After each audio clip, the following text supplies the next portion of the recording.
다윗이 거인을 침몰시키다. 사무엘상 17장 38절에서 58절 말씀입니다. 이에 사울이 자기 군복을 다윗에게 입히고 노투구를 그의 머리에 씌우고 또 그에게 갑옷을 입히매 다윗이 칼을 군복 위에 차고는 익숙하지 못하므로 시험적으로 걸어보다가 사울에게 말하되 익숙하지 못하니 이것을 입고 가지 못하겠나이다 하고 곧 벗고 손에 막대기를 가지고 시내에서 매끄러운 돌 5을 골라서 자기 목자의 제구 곧 주머니에 넣고 손에 물매를 가지고 블레셋 사람에게로 나아가니라.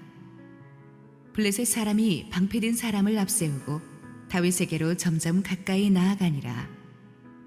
그 블레셋 사람이 둘러보다가 다윗을 보고 업신여기니 이는 그가 젊고 붉고 용모가 아름다움이라. 블레셋 사람이 다윗에게 이르되 내가 나를 개로 여기고 막대기를 가지고 내게 나아왔느냐 하고 그의 신들의 이름으로 다윗을 저주하고 그 블레셋 사람이 또 다윗에게 이르되 내게로 오라. 내가 내 살을 공중의 새들과 들짐승들에게 주리라 하는지라. 다윗이 블레셋 사람에게 이르되 너는 칼과 창과 단창으로 내게 나아오거니와 나는 만군의 여호와의 이름 곧 내가 모욕하는 이스라엘 군대의 하나님의 이름으로 내게 나아가노라. 오늘 여호와께서 너를 네 손에 넘기시리니 내가 너를 쳐서 내 목을 베고 블레셋 군대의 시체를 오늘 공중의 새와 땅의 들짐승에게 주어 온 땅으로 이스라엘에 하나님이 계신 줄 알게 하겠고 또 여호와의 구원하심이 칼과 창에 있지 아니함을 이 무리에게 알게 하리라. 전쟁은 여호와께 속한 것인즉 그가 너희를 우리 손에 넘기시리라. 블레셋 사람이 일어나 다윗에게로 마주 가까이 올 때에 다윗이 블레셋 사람을 향하여 빨리 달리며 손을 주머니에 넣어 돌을 가지고 물매로 던져 블레셋 사람의 이마를 치매 돌이 그의 이마에 박히니 땅에 엎드러지니라. 다윗이 이같이 물매와 돌로 블레셋 사람을 이기고 그를 쳐 죽였으나 자기 손에는 칼이 없었더라. 다윗이 달려가서 블레셋 사람을 밟고 그의 칼을 그 칼집에서 빼내어 그 칼로 그를 죽이고 그의 머리를 베니 블레셋 사람들이 자기 용사의 죽음을 보고 도망하는지라. 이스라엘과 유다 사람들이 일어나서 소리 지르며 블레셋 사람들을 쫓아 가이와 에그론 성문까지 이르렀고 블레셋 사람들의 부상자들은 사라임 가는 길에서부터 가드와 에그론까지 엎드러졌더라. 이스라엘 자손이 블레셋 사람들을 쫓다가 돌아와서 그들의 진영을 노략하였고 다윗은 그 블레셋 사람의 머리를 예루살렘으로 가져가고 갑주는 자기 장막에 두니라. 사울은 다윗이 블레셋 사람을 향하여 나아감을 보고 군사령관 아브넬에게 묻되 아브넬아 이 소년이 누구의 아들이냐. 아브넬이 이르되 왕이여 왕의 사심으로 맹세하옵나니 내가 알지 못하나이다 하매 왕이 이르되 너는 이 청년이 누구의 아들인가 물어보라 하였더니 다윗이 그 블레셋 사람을 죽이고 돌아올 때에 그 블레셋 사람의 머리가 그의 손에 있는 채 아브넬이 그를 사울 앞으로 인도하니 사울이 그에게 묻되 소년이여 누구의 아들이냐 하니 다윗이 대답하되 나는 주의 종 베들레헴 사람 이새의 아들이니이다 하니라. 할렐루야. 우리 하나님께 감사와 영광의 박수 올려드리겠습니다. 축복된 주일 예배 자리에 나오신 성도님들과 지금 각 가정에서 실시간 온라인 생방송으로 동참하고 계신 국내의 모든 성도님들에게 하나님의 샬롬을 전합니다. 하늘의 문을 여서서 우리 한국교회가 굉장히 찬양하는 CCM 찬양인데 그 찬양 만드신 우리 김정석 목사님 또 CCM 찬양 사역자인데 오늘 오셔서 함께 정성껏 찬양을 섬겨주셔서 너무나 감사합니다. 우리 이번 여름 또 뉴젠 코로나 때문에 여름 수양회를 못했는데 대신 전국의 기독교 유적지를 찾아서 각 가정별로 이 패밀리 필그림 투어를 하면서 우리 자랑스러운 기독교 역사의 채취를 밟아가는 게 얼마나 좋았는지 모르겠습니다. 앞으로도 우리는 우리 자녀들에게 자랑스러운 믿음의 큰바의 얼굴들을 많이 가르치고 좋은 역사의식을 가지고 미래를 설계할 수 있는 그런 아이들 되게 교육할 것입니다. 우리 부모님들도 함께 많이 도와주시길 바랍니다. 우리 함께 기도하시고 말씀 보겠습니다. 사랑하는 아버지, 은혜를 감사합니다. 오늘 이 아침에도 주님 주실 능력의 말씀을 기대합니다. 부족한 종을 감추시고 오직 우리 주님 홀로 영광 받아 주시옵소서. 예수님 이름으로 기도했습니다. 아멘. 구약 성경에 나오는 가장 유명한 전투는 군대와 군대가 맞붙은 대규모 전쟁이 아닙니다. 구약 성경에 나오는 가장 유명한 전투는 용사와 용사가 1대1로 맞붙은 다윗과 골리앗의 대결이었습니다.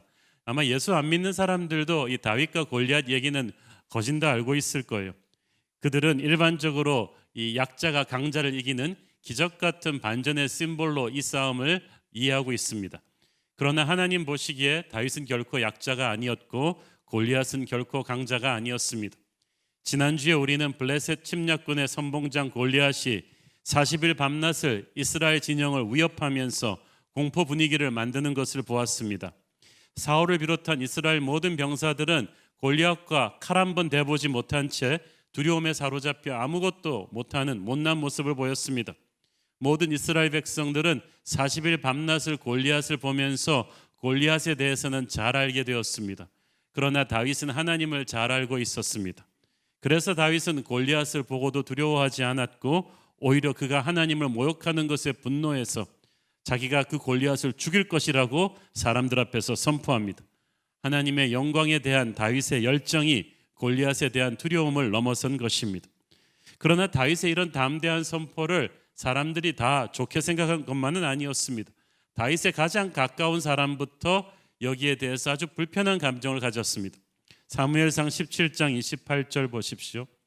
큰형 엘리압이 다윗이 사람들에게 하는 말을 들은지라 그가 다윗에게 노를 바라여 이르되 네가 어찌하여 이리로 내려왔느냐 들에 있는 양들을 누구에게 맡겼느냐 나는 네 교만과 네 마음의 완악함을 아노니 네가 전쟁을 구경하러 왔도다.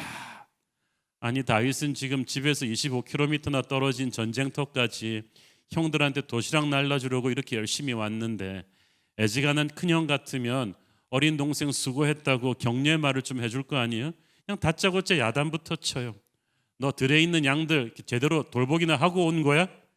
네 교만과 마음의 완악함을 아노니 네가 전쟁을 구경하러 왔구나. 이 강한 용사들도 골리앗 앞에 꼼짝도 못하는데 너 보기에는 이렇게 전쟁이 이렇게 쉬워 보이냐 하면서 다윗의 승리의 선포를 비웃은 거예요. 지금 엘리압은 척 보면 알 수 있듯이 괜히 엉뚱한 데서 화풀이하고 있죠. 어디서 뺨 맞고 어디 와서 화풀이한다고. 지난 40일 밤낮으로 골리앗의 공포에 시달린 그들은 공포와 피로감이 극에 달해 있어요.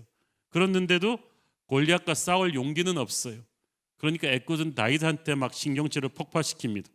대개 일 잘 안 풀리는 사람의 특징, 열등감과 짜증이 많아요. 골리앗을 맞서는 이 엘리압의 모습을 보면서 우리가 무엇을 느낄 수 있습니까? 전에 사무엘이 이새의 아들들을 심사했을 때 겉모습만 보고 엘리압을 보면서 사무엘은 속으로 하나님이 기름 부으신 사람이 이 사람인가 생각했었죠. 그 말은 엘리압이 허우대가 굉장히 영웅호걸의 풍채를 가진 장대한 인물이었다는 얘기예요. 그런데 속은 밴댕이 속이죠. 이거 보세요. 마음이 편협하고 분노가 많고 그렇다고 골리앗과 마주할 믿음은 없고 우리는 하나님이 왜 그를 버리셨는지 이해할 수가 있죠. 엘리압은 동생 다윗이 하나님이 특별히 기름 부은 사람이라는 사실을 간과했어요. 어린 다윗의 담대한 말 속에 하나님의 임재가 있다는 것을 보지 못했던 거예요. 복음서에 보면 예수님의 가장 가까운 형제들이 예수님을 무시했어요. 고향 나사렛 사람들이 예수님을 거부했어요. 하나님의 사람을 가장 잘 못 알아보는 것이 어찌 보면 가장 인간적으로 가까운 사람일 수도 있어요. 여러분이 하나님의 일을 하겠다고 나설 때 가장 무서운 반대가 바로 옆에서 들어올 수도 있어요. 그래서 우리는 참 믿음의 눈으로 영의 눈을 가지고 사람을 봐야 됩니다. 나이가 어리고 조건이 나쁜 사람이라고 해서 함부로 무시하면 안 돼요. 나와 익숙한 사람이라고 해서 별거 없을 거라고 생각하면 안 돼요. 하나님은 가장 작은 자도 크게 사용하실 수 있습니다. 이 다윗이 몸은 작지만 형 엘리압에 비해서 마음이 태산같이 넓은 사람이에요. 이 형 엘리압의 독소를 아주 쿨하게 받아 넘기죠. 사무엘상 17장 29절 30절 시작. 다윗이 이르되 내가 무엇을 하였나이까 어찌 이유가 없으리까 하고 돌아서서 다른 사람들을 향하여 전과 같이 말하며 백성이 전과 같이 대답하니라. 하나님의 사람이 이렇게 쿨해야 돼요. 형한테 이렇게 짜증내지 않잖아요. 내가 말도 못합니까 하면서 쿨하게 딱 받아 넘기고 자기는 또 자기의 길을 갑니다. 여러분도 하나님의 일을 하면서 여러분을 칭찬하는 사람만 있지는 않아요. 어떻게 보면 가장 가까운 사람이 여러분을 비난할 수도 있는데 그냥 그 말에 힘을 실어주지 마세요. 그냥 쿨하게 그러냐 그러고 여러분은 여러분의 길을 가면 되는 거예요. 지금 다윗은 엘리압에게 신경질 내기에는 너무나 큰 사람이잖아요. 자, 이즈음 40일 밤낮을 골리앗의 공포에 시달렸던 사울 왕은 지금 상태가 아주 안 좋아요. 다른 이스라엘 병사들도 안 좋지만 사울 왕은 지금 책임자로서 너무나 창피하기도 하고 정신적인 스트레스가 극에 달했습니다.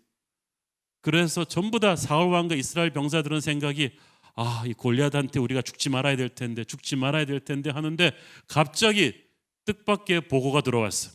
31절 읽습니다. 어떤 사람이 다윗이 한 말을 듣고 그것을 사울에게 전하였으므로 사울이 다윗을 부른지라. 다윗이 한 말이 뭐예요? 지난주에 한 말인데 골리앗을 죽이겠다는 말이었어요. 지금까지 전부 다 골리앗 때문에 죽겠다는 말만 듣고 살았는데 갑자기 누가 골리앗을 죽이겠다는 병사가 처음으로 나타난 거예요. 이게 전혀 모르는 사람이었다면 그 병사는 허풍죄 및 괘씸죄로 곤장을 맞았을 텐데 그 말을 다윗이 했다는 말을 듣고 사울이 놀랐어요.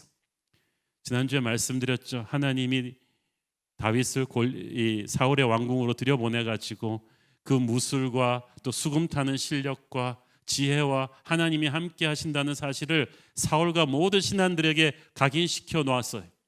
그래서 잘 알고 있는데 그 사울이 생각한데 다윗이 전쟁터에 나와 있다는 거예요. 그리고 골리앗을 죽이겠다는 말을 다윗이 했다는 말을 듣고 전부 귀가 솔깃했어요. 제가 지난주에 말씀드렸죠. 하나님께서는 이 큰 운명의 때를 위해서 이미 그 다윗을 준비시켜 놓으신 거예요. 그래서 왕궁 사람들이 다 아는 다윗이기 때문에 그 자리에 다시 불려왔어요. 사울 왕 앞에 불려온 다윗이 또 왕을 격려합니다. 32절 보세요. 다윗이 사울에게 말하되 그로 말미암아 사람이 낙담하지 말 것이라 주의 종이 가서 블레셋 사람과 싸우리이다 하니. 왕께서 용기를 내세요. 병사들도 용기를 내십시오. 낙담하지 마세요. 격려하는 거. 이게 좀 뭐 거꾸로 된 것 같지 않습니까? 왕이 부하를 격려해야 되는데 부하가 왕을 격려해요. 어른이 아이를 격려해야 되는데 아이가 어른을 격려하는 거예요. 아빠 괜찮아? 할 수 있어? 막 격려하는 거예요. 지금 이스라엘 군사들은 지난 40일 동안 골리앗의 위협에만 눌렸지 한 번도 칼 한 번 맞대본 적도 없어요. 그런데 이미 심리전에서 눌려버렸어요. 그런데 다윗이 처음으로 그날 아침 처음으로 골리앗을 본 다윗이 골리앗을 죽이겠다는 믿음의 말을 했어요. 지위나 나이, 계급 중요하지 않습니다. 믿음의 사람이 그 상황을 주도합니다. 믿음의 사람이 지도자예요. 지금 사울은 세상적인 계급으로는 사울이 왕이지만 영적인 세계에서는 이제 다윗이 왕인 거예요. 주도권을 다윗이 잡았어요. 담대한 그 다윗의 믿음의 힘이 이제 곧 이스라엘 군대 전체로 전염될 것입니다. 주의 종이 가서 싸울 것입니다. 보스의 입장에서 제일 얄미운 부하는 아이디어만 내고 자기가 안 나서는 사람. 그런데 진짜 기특한 부하는 아이디어 내고 자기가 가서 해결을 하겠다는 거예요. 진정한 믿음은 행동이에요. 다윗이 선포하고 이제 자기가 가서 싸우겠다고 합니다. 사울이 큰 격려를 받았지만 좀 정신 차리고 보니까 기가 찼어요. 아직 징집 연령도 채 안 된 20살도 안 된 정말 어린 젊은이였어요. 그래서 사울이 다윗을 말립니다. 33절 읽습니다. 사울이 다윗에게 이르되 네가 가서 저 블레셋 사람과 싸울 수 없으리니 너는 소년이요 그는 어려서부터 용사임이니라. 네 용기는 가상하지만 객관적인 전력이 너무 차이가 나지 않냐? 골리앗은 어렸을 때부터 싸움의 달인이다. 온몸이 근육으로 덮인 3m에 가까운 거인인데 너는 지금 한 주먹거리도 안 되는 어린 젊은이 아니냐 이거예요. 그 말은 맞죠. 우리가 하나님의 일을 하려고 할 때 항상 세상은 세상적인 기준으로 우리를 평가하고 나서 너는 힘들 거라고 얘기합니다. 의욕은 좋지만 안 되겠다고 합니다. 이건 힘 좋고 스펙 좋은 사람이 할 일이지 보잘것없는 네가 할 수 있는 일이 아니라고 할 것입니다. 그러나 믿음의 사람은 그런 세상의 객관적인 소리에 주눅들지 않습니다. 자기를 평가절하하지 않아요. 애꾸눈들만 모여 사는 섬에서는 두 눈 가진 사람이 비정상이라는 말이 있죠. 지금 이스라엘 군대가 단체로 영적 애꾸눈이에요. 하나님의 군대가 골리앗의 위협에 40일 동안 눌려가지고 아무것도 못하고 있어요. 두려움으로 인해서 영적인 눈이 어두워져 있어요. 그러니까 믿음의 사람 다윗의 포텐셜을 모르는 거예요. 다윗과 함께 자란 큰형 엘리압은 이것을 그냥 어린아이의 허풍으로만 여겼고 사울 왕도 네 힘으로는 안 된다 그러면서 다윗을 말립니다. 지척에서 다윗을 본 사람이 다윗의 영적인 잠재력을 몰라요. 다윗이 이 모든 반대를 무릅쓰고 출전합니다. 여러분도 여러분의 출전을 막는 반대 소리 때문에 그렇게 눌리지 마세요. 다윗은 철부지 소년이 아니었어요. 다윗이 그 사실을 왕에게 이야기해 줍니다. 34절 36절 읽습니다. 다윗이 사울에게 말하되 주의 종이 아버지의 양을 지킬 때 사자나 곰이 와서 양떼에서 새끼를 물어가면 내가 따라가서 그것을 치고 그 입에서 새끼를 건져내었고 그것이 일어나 나를 해하고자 하면 내가 그 수염을 잡고 그것을 쳐 죽였나이다. 주의 종이 사자와 곰도 쳤은즉 살아계시는 하나님의 군대를 모욕한 이 할례받지 않은 블레셋 사람이리까 그가 그 짐승의 하나와 같이 되리이다. 그 당시 팔레스타인의 목동은 알프스 스위스의 요들송 부르는 그런 꽃갈 모자 쓴 어린아이가 아닙니다. 양떼들을 공격하고 오는 사자와 곰들과 정면으로 싸워야 했던 전사들이었던 거예요. 저는 요세모티 갔다가 차 밖으로 진짜 곰이 싹 지나가는 거 본 적이 있어요. 같이 간 제 친구가 방정맞게 실제 곰을 한번 봤으면 좋겠다는 기도를 한 끝에 10분 만에 곰이 나타났어요. 친구. 야생의 곰이 앞으로 확 지나가는데 누가 곰 보고 둔하다 그랬어. 총알같이 날아가요 곰이. 그런 곰들과 사자들과 다윗은 야생에서 승부하는데 그냥 승부하는 게 아니라 쫓아가서 쳐 죽였대잖아요. 그거는 굉장한 전사가 아니고는 할 수 없는 일이죠. 다윗은 자기가 이런 경험을 있다고 이야기합니다. 37절 읽습니다. 또 다윗이 이르되 여호와께서 나를 사자의 발톱과 곰의 발톱에서 건져내셨은즉 나를 이 블레셋 사람의 손에서도 건져내시리이다. 사울이 다윗에게 이르되 가라 여호와께서 너와 함께 계시기를 원하노라. 지금 다윗은 딱 골리앗을 10분 봤지만 골리앗은 하나님이 함께하는 자기 앞에서는 그냥 자기가 쓰러뜨렸던 그 수많은 짐승들 중에 하나일 뿐이다 라고 선포했어요. 과거의 승리의 경험은 오늘의 현실에서도 영적인 담대함을 만들어 줍니다. 오늘의 골리앗은 아주 프레시한 맞서보지 못한 적이지만 이때까지 함께 하셨던 하나님의 역사를 미루어 볼 때 나는 오늘도 승리할 것이다. 이 간증이 있는 거예요. 그러니까 골리앗에 대한 이 간증을 들으면서 이 사울이 다윗의 간증을 들으면서 마음이 웅크렸어요. 그래, 이 아이 같으면 골리앗을 이길 수도 있지 않을까라는 생각에 가라고 축복했어요. 이거 보통 결정 아닙니다. 왜냐하면 아무리 어린 다윗이지만은 지금 이스라엘 전체를 대표하는 전사예요. 이 장수들끼리의 싸움이 기싸움이거든요. 만약 다윗이 지면 블레셋은 곧 총공격을 감행할 수도 있었어요. 나라의 운명을 진 대표 선수로 보내는데 사울이 이것을 결정하고 보냈다는 건 놀라운 거죠. 하나님이 함께 하셨습니다. 그러면서 사울이 또 자기가 싸워야 되는데 다윗이 대신 나가니까 미안하잖아요.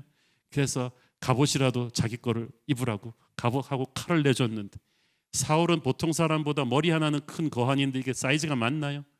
도저히 막 다윗이 입고 걸어보다가 안 되겠으니까 익숙하지 않아서 이걸 못 입고 가겠습니다. 그리고 나서 사이즈 맞는 다른 병사 갑옷을 입은 것이 아니라 훌훌 다 털어버리고 갑옷을 안 입고 목동의 막대기와 물맷돌 5개를 골라가지고 갑니다. 성도가 하나님의 나라를 위해 싸울 때 우리는 세상적인 방식이 아니라 하나님의 무기를 사용합니다. 하나님의 나라가 돈이나 권력과 인맥 같은 세상적인 힘으로 이루어지지 않거든요. 근데 교회가 자꾸 세속화되면 세상의 힘을 빌려서 하나님의 일을 하려고 해요. 그러나 그런 세상적인 방법으로는 하나님의 나라를 제대로 전진시킬 수 없습니다. 하나님의 나라는 말씀과 기도를 통한 성령의 역사로 이루어질 것입니다. 그리고 그만하면 충분합니다. 말씀과 기도를 통해 성령께서 여러분 각자에게 부어주신 은사, 그 열정이 하나님의 나라를 확장시킬 것입니다. 세상은 돈과 권력으로 움직일지 몰라도 교회는 오직 나사렛 예수의 이름을 자랑할 것이고 다윗이 바로 그 믿음으로 골리앗과 맞선 것입니다. 또 한 가지 알아두셔야 될 중요한 사실이 하나 있는데 다윗이 가지고 갔던 이 물맷돌 던지기가 이 물매에 매서 돌을 한 바퀴 돌려서 픽 날리는 건데 아이들의 장난이 아니에요. 그 당시 정규 군사전에서 쓰였던 아주 놀라운 무술 중에 하나입니다. 사사기 20장에 보면 베냐민 지파 중에는 700명이나 되는 이 물맷돌 전문가가 있었는데 모두 전장에서 상대의 이마를 쳐서 즉사시키는 무술이에요. 이 물맷돌은 무조건 이마를 노려서 정확하게 던지는데 다윗은 목동 시절부터 이것을 들판에서 맹수들과 싸우면서 익혔다는 거예요. 이게 진짜 실전 경험이죠. 사람과 싸우는 것보다 무서운 거잖아요. 곰이나 사자는 정확하게 한 방에 명중 못 시키면 그 다음부터는 걷잡을 수 없이 흉포해지지 않습니까? 다윗이 경험이 많은 거예요. 그러니까 사울의 갑옷과 군복은 이스라엘 최고의 갑옷과 무기였지만 그건 사울에게 맞는 무기지 다윗에게 맞는 무기가 아니에요. 우리는 우리의 싸움을 딴 사람 갑옷 입고 싸울 수가 없어요. 또한 하나님이 주신 그 재능은 우리가 갈고 닦아야죠. 저 멀리서 물맷돌을 던져서 맹수의 이마에 명중시킬 정도면 얼마나 연습을 많이 했겠어요. 보이지 않는 그 외로운 삶의 현장에서 다윗이 수없이 연습한 그 실력이 결정적인 순간에 하나님이 쓰신 거예요. 오늘을 땀 흘려서 사십시오. 결정적인 순간에 하나님께서 그 실력을 쓰실 거예요. 다윗은 실력도 실력이지만 준비성이 철저했어요. 물맷돌을 왜 5개를 집었냐? 어떤 성경학자는 이것은 블레셋의 5 부족을 상징하는 거 아니냐고 하지만 제가 보기에는 철저한 준비성이에요. 다윗은 하나가 던져서 안 되면 2개, 3개를 동시에 날릴 준비까지도 하고 싸움에 나갔던 것입니다. 자, 드디어 다윗이 출전했습니다. 이스라엘 진영에서 그래도 자기들 대표 선수가 출전하니까 막 함성 일어났겠죠. 그러니까 골리앗도 함성 일어나니까 이제 고개를 들어서 봅니다. 야, 40일의 침묵을 깨고 드디어 이스라엘 녀석들이 대표 선수를 내보내는구나. 어느 정도 무서운 장수를 내보내겠지 하고 기대감을 가지고 딱 보는데 이건 기같이 하는 거예요. 42절 읽습니다. 그 블레셋 사람이 둘러보다가 다윗을 보고 업신여기니 이는 그가 젊고 붉고 용모가 아름다움이라. 젊고 붉고 용모가 아름답다는 건 한마디로 말해서 너무 어리고 야리야리해 보였다는 뜻이에요. 그 당시 장수들끼리 마주설 때 일단은 체구와 갑옷으로 서로 기싸움을 하는데 근육질이 울퉁불퉁 튀어나온 그런 인물이 아니라 갑옷도 안 입은 너무나 앳돼 보이는 청년이 나오니까 그냥 나오자마자 다윗을 업신여겨 버렸습니다. 그리고 말합니다. 43절 블레셋 사람이 다윗에게 이르되 네가 나를 개로 여기고 막대기를 가지고 내게 나왔느냐 하고 그의 신들의 이름으로 다윗을 저주하고 갑옷도 안 입고 목동에 막대기만 들고 나왔으니 그 막대기는 개 잡는 데나 쓸 건데 네가 나를 그렇게 보느냐? 그렇죠. 그렇게 보고 나왔죠. 그리고 골리앗이 절대 해서는 안 될 짓을 하죠. 블레셋의 신들의 이름으로 다윗을 저주합니다. 그것은 하나님을 모독하는 일이었습니다. 그래서 골리앗이 지금 다윗한테 퍼붓는 말들을 보면 마귀가 교회를 공격하는 그 패턴이랑 비슷합니다. 44절 읽습니다. 그 블레셋 사람이 또 다윗에게 이르되 내게로 오라. 내가 네 살을 공중의 새들과 들짐승들에게 주리라 하는지라. 골리앗은 그렇다고 해서 다윗을 봐줄 생각은 추호도 없었어요. 너의 살을 짐승에게 주겠다는 말은 무슨 말이에요? 아주 잔인하게 너를 죽여버리겠다는 것이죠. 시체도 찾을 수 없도록 무섭게 너를 죽이겠다. 그래서 이스라엘 군대 전체의 기선을 제압해버리겠다는 흉포한, 보통 사람은 들으면 그냥 몸이 마비되는 것 같은 위협을 했는데 문제는 상대가 다윗이었다는 거예요. 다윗은 40일 동안 골리앗의 흉포한 모습에 겁질려 있던 다른 이스라엘 군대와는 달랐어요. 말씀드렸잖아요, 지난 주일에. 그날 아침에 와서 골리앗 처음 보고 본지 1시간 만에 나가는 거예요, 지금 전쟁을. 그리고 그것이 오히려 다윗으로 하여금 골리앗을 두렵게 하지 않게 했습니다. 45절 읽습니다. 다윗이 블레셋 사람에게 이르되 너는 칼과 창과 단창으로 내게 나오거니와 나는 만군의 여호와의 이름 곧 네가 모욕하는 이스라엘 군대의 하나님의 이름으로 네게 나아가노라. 자, 칼과 창과 단창, 이 말은 무슨 말이냐면 그 당시 장수들이 쓰는 주묵인데 다윗은 그냥 무모하게 달려나간 거 아닙니다. 어느새 골리앗의 전력을 다 보고 있었어요. 자, 지난주에 말씀드렸지만 들고 있는 육중한 칼과 창은 다 보이지만 어깨에 꽂은 단창은 자세히 보지 않으면 모르는 이 비밀 무기거든요. 근데 다윗이 딱 잠깐 보고 그걸 다 파악을 하고 나갔다는 사실이 중요해요. 여러분, 우리가 세상과 싸울 때 담대한 믿음을 가져야 되지만요, 그래도 정확한 공부는 하셔야죠. 다윗은 골리앗을 공부를 했어요. 현실 파악을 정확하게 하고 있었어요. 만만치 않다는 사실을 알고 있었습니다. 그러나 다윗은 적의 약함이 아니라 하나님의 강함을 믿고 전진했어요.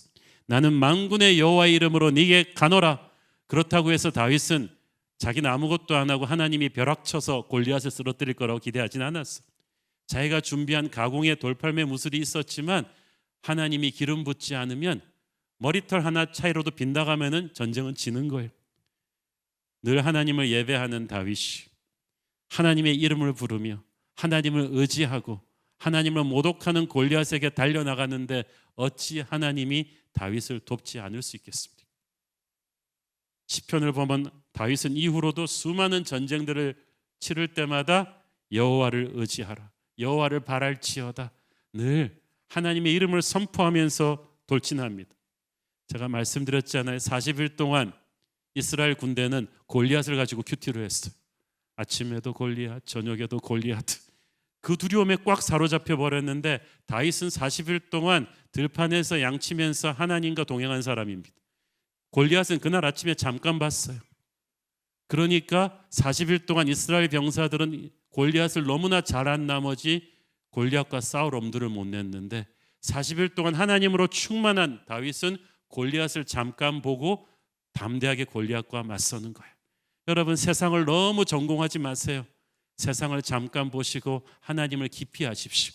그 힘이 여러분이 세상을 이기는 저력이 될 것입니다. 본문에 보면은요, 다윗이 하나님에 대한 이야기를 골리앗에 대한 이야기보다 4배로 더 많이 해요. 다윗의 관심은 골리앗이 아니에요. 앞으로 다윗은 수많은 골리앗을 거꾸로 틀릴 텐데 다윗의 관심은 골리앗이 아니라 하나님이었어요. 여러분의 관심이 세상이 아니라 하나님이기를 바랍니다. 세상의 그 어떤 골리앗 같은 문제도 우리는 수없이 많이 뚫고 갈 거예요. 우리가 하나님의 거룩에 완전히 사로잡힌다면 우리 앞을 가로막고 있는 이 무서운 골리앗은 더 이상 장벽이 아니에요. 골리앗의 크기가 문제가 아니라 다윗의 믿음이 문제입니다. 세상이 얼마나 강한가가 문제가 아니라 우리가 얼마나 하나님의 영으로 충만한가가 문제죠. 세상은 우리를 압도하지만 하나님은 세상을 압도하십니다. 우리 안에 계신 이가 세상에 있는 자보다 강하십니다. 그 하나님을 의지하고 나가면 우리는 이길 거예요. 요한 웨슬리 목사님이 말하셨잖아요. 하나님 외에 그 누구도 두려워하지 않는 사람 10명을 달라 내가 세상을 뒤집어 엎을 것이다. 46절 읽습니다. 오늘 여호와께서 너를 내 손에 넘기시리니 내가 너를 쳐서 네 목을 베고 블레셋 군대의 시체를 오늘 공중의 새와 땅의 들짐승에게 주어 온 땅으로 이스라엘의 하나님이 계신 줄 알게 하겠고. 자, 여러분, 이 말이 예언이에요. 앞으로 성경 말씀이 이대로 됩니다. 그래서 어느새 다윗은 하나님의 영으로 앞으로 전투가 어떻게 전개될 것인지를 정확하게 비전 선포를 해준 거예요. 골리앗이 먼저 쓰러질 것이고 쓰러지면 가서 네 목을 벨 것이고 그리고 그 다음부터 블레셋 군대 전체가 붕괴될 것이다. 그러니까 지금 다윗은 영의 눈으로 큰 그림을 벌써 그렸어요. 골리앗 하나 쓰러뜨리는 게 목적이 아니고 이 전쟁을 이기는 것이 승리의 목적이에요. 여러분 눈앞에 있는 골리앗을 쓰러뜨리잖아요. 여러분의 골리앗을 쓰러뜨리면 여러분과 함께 있는 모든 하나님의 군사가 같이 승리할 것입니다. 여러분의 승리가 그만큼 큰 파급 효과가 있는 거예요. 그러면 모든 열방이 하나님 살아계심을 알게 될 것입니다. 47절 읽습니다. 또 여호와의 구원하심이 칼과 창에 있지 아니함을 이 무리에게 알게 하리라. 전쟁은 여호와께 속한 것인즉 그가 너희를 우리 손에 넘기시리라. 이 무리가 누구예요? 칼과 창을 앞세우는 블레셋의 이 마귀들에게, 세상 권세들에게, 돈이면 다 된다고 생각하는, 권력이면 다 된다고 생각하는 이들에게 결코 칼과 창의 세상 힘으로 승리하지 않는다는 것을 내가 보여줄 것이다. 전쟁은 하나님께서 승리를 주시는 것이지 세상으로적인 힘을 휘두르는 흉포한 무리가 아니다라는 것을 다윗이 선포합니다. 드디어 결투가 시작됐습니다. 여러분, 참 사무엘상 17장이 골리앗과 다윗의 대결에서 실제 다윗과 골리앗의 전투는 몇 절 안 돼요. 이때까지 다 이게 지금 영적인 준비예요. 골리앗이 먼저 다윗 쪽으로 다가오는데, 여러분, 어렸을 때 우리가 주일학교에서 골리앗과 다윗을 볼 때는 둘 사이에 아무도 없고 평지에서 둘이 달려나가 붙죠. 그게 얼마나 잘못된 것이었는지를 41절을 보십시오. 블레셋 사람이 방패든 사람을 앞세우고 다윗에게로 점점 가까이 나아가니라. 골리앗과 다윗 사이에 누가 있어요? 방패를 든 골리앗의 경호병이 앞에 나왔다는 거예요. 자, 이상하잖아요. 골리앗은 머리서부터 발끝까지 온몸을 첩첩이 갑옷으로 무장하고 있는데, 그리고 다윗은 갑옷도 안 입었는데, 그리고 골리앗이 큰 소리 뻥뻥 치는 대로 자기는 무서운 용사고 다윗은 아무것도 아니라면 굳이 그 무장한 상태에서 또 집채만한 방패를 든 방패병을 굳이 앞세우고 이중보호막을 치고 전진할 이유가 없잖아요. 그 말은 무슨 말이냐 하면, 골리앗이 뻥친 것에 비해서 속으로는 두려움이 있었다는 거죠. 아니, 생각해보면 지금까지 블레셋과 이스라엘이 40일 밤낮을 대치하면서, 그것도 이상해요. 골리앗이라는 엄청난 전사가 있는데 블레셋은 왜 골리앗을 앞세워서 첫날부터 이스라엘을 공격하지 않았을까요? 이미 이스라엘 병사들의 눈에 공포심이 가득했다는 거 다 보이는데, 손자병법에도 보면 저기에 기가 쇠할 때는 바로 공격하고 저기에 기세가 강할 때는 물러서라고 했는데, 이스라엘의 기세가 땅에 떨어져 있는데 왜 바로 공격 안 하고 40일을 끌었겠어요? 그것은 골리앗이나 블레셋 군대가 속으로 어느 정도 겁먹고 있었기 때문이에요. 왜 겁을 먹었느냐 하면, 블레셋의 무기나 모든 전투력과 병력은 절대적인 우위를 점했음에도 불구하고 지난 몇십 년 동안 큰 전쟁 2번을 치러서 2번 다 이스라엘에 패배했거든요. 40년 전에 사무엘이 이끄는 이스라엘에게 에베네셀에서 질 수 없는 전쟁을 패했더니, 20년 전에 요나단이 이끄는 사울의 군대에게 또 질 수 없는 전쟁을 패배하고 나서 블레셋은 멘붕이 왔어. 객관적인 전력은 항상 우리가 우위인데 이스라엘에게 왜 큰 전쟁만 하면 지지? 보이지 않는 하나님의 역사가 있다는 걸 알아요. 그러니까 골리앗 같은 장군을 앞세우고도 이게 좀 두려운 거예요. 전면전을 펼치기가. 그래서 어떻게 해요? 위험만 가합니다. 마귀가 그래요. 교회를 공격할 때 허장성세가 심합니다. 교회 머리이신 예수님을 상대로 이길 수 없다는 걸 알기 때문에 전면전을 기피합니다. 대신 몸된 교회 지체들인 우리들을 위협하는 거예요. 교회를 두렵게 합니다. 기싸움에서 꺾어갖고 스스로 붕괴하게끔 만드는 것인데, 은근히 속으로는 교회의 반격을 두려워하고 있다. 그렇게밖에는 설명이 안 되죠. 자, 드디어 이제 결전의 순간이 왔어요. 48절 읽습니다. 블레셋 사람이 일어나 다윗에게로 마주 가까이 올 때에 다윗이 블레셋 사람을 향하여 빨리 달리며, 자, 지난주에 언급했듯이 40일 밤낮을 이들이 대치하는데 이스라엘 진영과 블레셋 진영 사이에 골짜기가 있었다고 했죠. 그러면 그 골짜기 가운데로 골리앗이 내려와서 싸움을 거는 거예요. 그런데 40일 동안 점점 골리앗이 이스라엘 진영으로 가까이 올라왔다고 했죠. 그러니까 지금 골리앗은 다윗이 도착한 40일째 되는 날은 골짜기에서 조금 어필로 올라와서 이스라엘 진영으로 상당히 많이 접근해 있는 위치예요. 사실 싸움 좀 해보신 분들은 알겠지만 1대1로 붙을 때 이런 식으로 적을 올려다보는 위치에 서는 거는, 위치 선정은 아주 어리석은 짓입니다. 그런데 골리앗은 워낙 교만이 충만하셔서 감히 누가 나와 싸우겠느냐는 생각에 한 번도 1대1 결투에서 져본 적이 없는 오만함으로 아주 불리한 위치 선정을 밑에서 위로 올려다보는 위치 선정까지 올라왔어요. 그게 다른 이스라엘 병사들한테는 통했어요. 전부 다 감히 골리앗을 상대로 선제 공격은 꿈꿔본 적이 없어요. 덜덜 떨며 수비만 하는 거예요. 그런데 다윗은 아니에요. 다윗은 처음부터 수비할 생각이 전혀 없는 사람이에요. 처음부터 공격이에요. 골리앗은 이런 상대랑 한 번도 맞서본 적이 없어요. 이때까지 적어도 골리앗이랑 붙으면요, 애지간한 용사도 이렇게 눈치를 보면서 탐색전을 하면서 신중하게 들어오지, 다윗처럼 아무 생각 없이 그냥 처음부터 공격으로 들어오는 적을 만나본 적도 없는 데다가 사이즈는 골리앗이 크지만 기동력은 상대가 안 되죠. 왜냐하면 다윗은 지금 몸도 호리호리한 데다가 산과 들에서 맹수들과 쫓아다니면서 뛰어다닌 다윗이에요. 거의 타잔급입니다, 이 사람은. 몸에 갑옷도 걸치지 않았어요. 게다가 결정적인 위치 선정, 위에서 아래로 내려오고 있다. 위에서 아래로 처음부터 탐색전도 없이 총알같이 내려오니까 골리앗은 순식간에 아마 다윗이 이 위치까지도 놓쳐버렸을 거예요. 당황했을 거예요. 골리앗뿐 아니라 그 앞에 골리앗을 지키고 있던 방패병도 굉장히 당황했을 것입니다. 여러분, 여기서부터 벌써 다윗이 기세를 잡았어요. 우리가 세상 권세와 싸울 때 어기적거리면 안 돼요. 그래서 새벽 기도해야 되는 거예요. 반드시 이기겠다는 의지를 가지고 처음부터 수비를 생각하지 말고 새벽을 깨우면서 공격하는 거예요. 빠른 결단력이 오히려 적을 당황시킬 것입니다. 세상은 세상을 두려워하지 않는 교회를 두려워하거든요. 자, 그리고 49절, 손을 주머니에 넣어 돌을 가지고 물매로 던져 블레셋 사람의 이마를 치매 돌이 그의 이마에 박히니 땅에 엎드러지니라. 자, 이 짧은 말 같지만 골리앗은 다윗의 막대기는 보았지만 물맷돌은 보지 못했어요.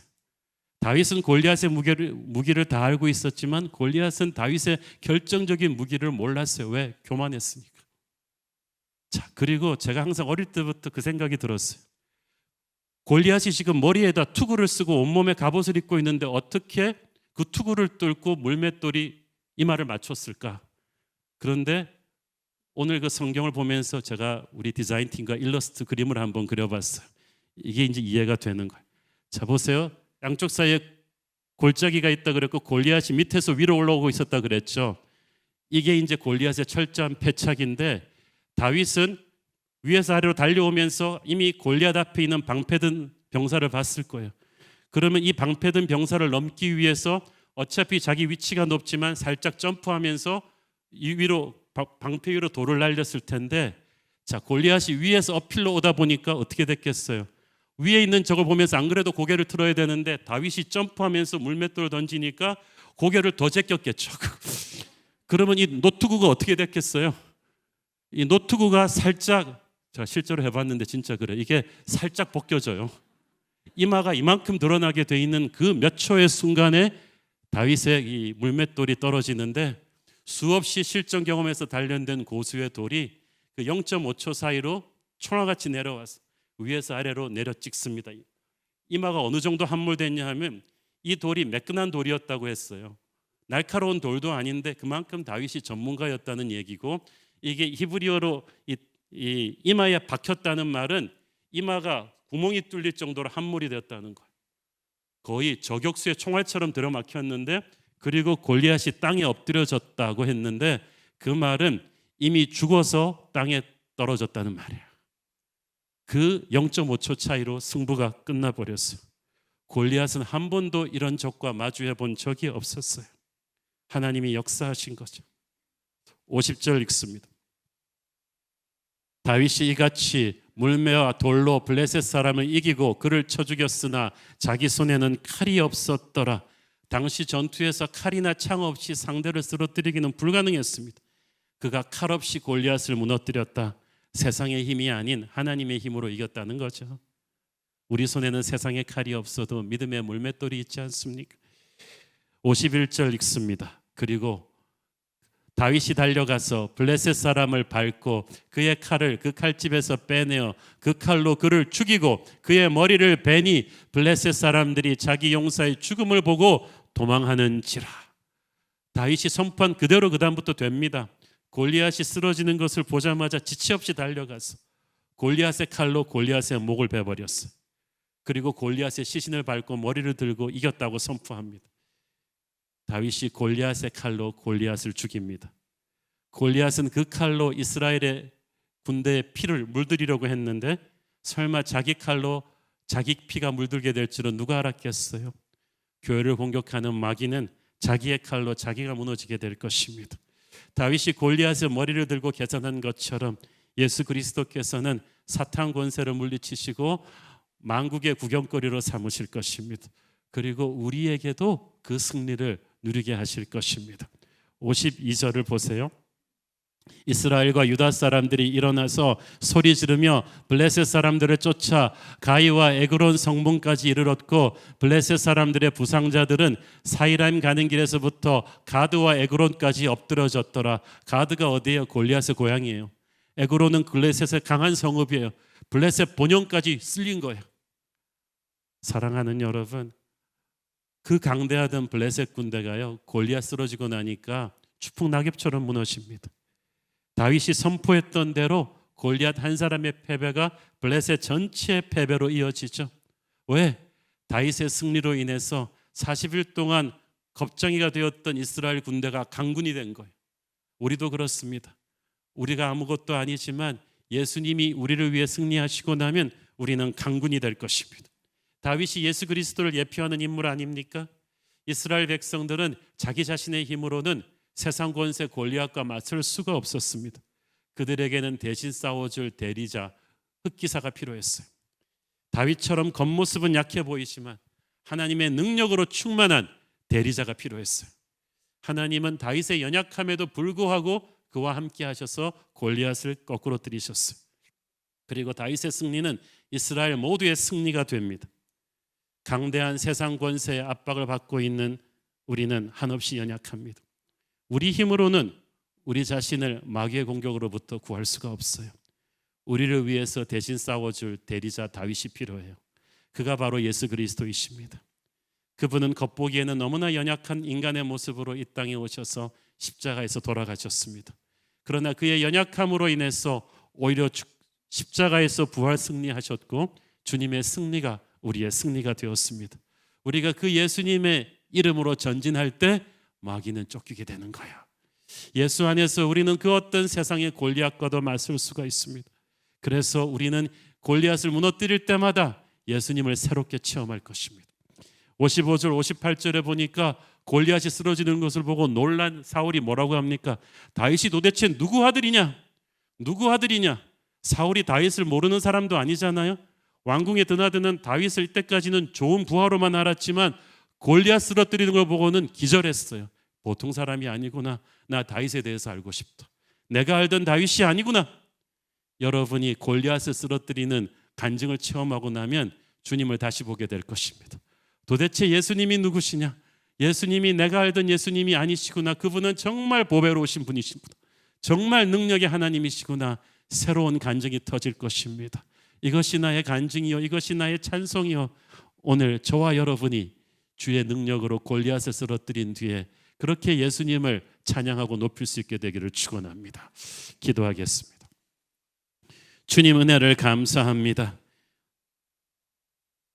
세상 권세가 골리앗처럼 교회를 압박하고 들어오는 이 시대에 우리는 우리를 위해 싸워주실 다윗 예수 그리스도를 믿고 일어나기를 원합니다. 교회가 주님의 이름으로 일어날 때 그 어떤 세상 권세도 무너질 줄을 믿습니다. 우리가 주 안에서 승리하게 하옵소서. 예수님 이름으로 기도했습니다. 아멘.